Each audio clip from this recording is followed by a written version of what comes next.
Number 8 حضرت صہیب رضی اللہ عنہ کا اسلام۔ حضرت صہیب رضی اللہ عنہ بھی حضرت عمار رضی اللہ عنہ کے ساتھ مسلمان ہوئے۔ نبی اکرم صلی اللہ علیہ وسلم حضرت ارقم رضی اللہ عنہ صحابی کے مکان پر تشریف فرماتے کہ یہ دونوں حضرات علیحدہ علیحدہ حاضر خدمت ہوئی اور مکان کے دروازے پر دونوں اتفاقیہ اکٹھے ہو گئے۔ ہر ایک نے دوسری کی غرض معلوم کی تو ایک ہی غرض یعنی اسلام لانا اور حضور صلی اللہ علیہ وسلم کے فیض سے مستفید ہونا دونوں کا مقصود تھا۔ اسلام لائے اور اسلام لانے کے بعد جو اس زمانے میں اس قلیل اور کمزور جماعت کو پیش آتا تھا وہ پیش آیا۔ ہر طرح ستائے گئے، تکلیفیں پہنچائی گئی۔ آخر تنگ آ کر ہجرت کا ارادہ فرمایا تو کافروں کو یہ چیز بھی گوارا نہ تھی کہ یہ لوگ کسی دوسری ہی جگہ جا کر آرام سے زندگی بسر کر لیں، اس لیے جس کسی کی ہجرت کا حال معلوم ہوتا تھا اس کو پکڑنے کی کوشش کرتے تھے کہ تکلیف سے نجات نہ پا سکے۔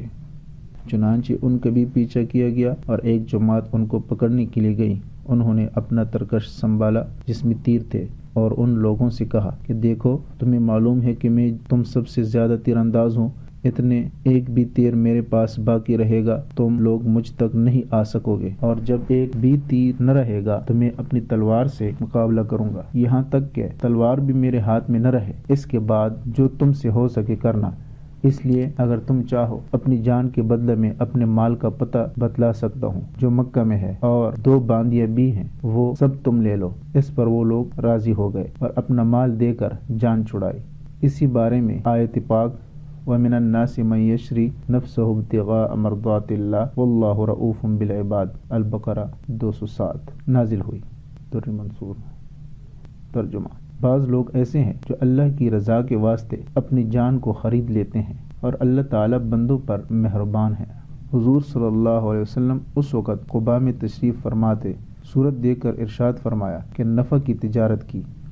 صہیب رضی اللہ عنہ فرماتے ہیں کہ حضور صلی اللہ علیہ وسلم اس وقت کھجور نوش فرما رہے تھے اور میری آنکھ دکھ رہی تھی، میں بھی ساتھ کھانے لگا۔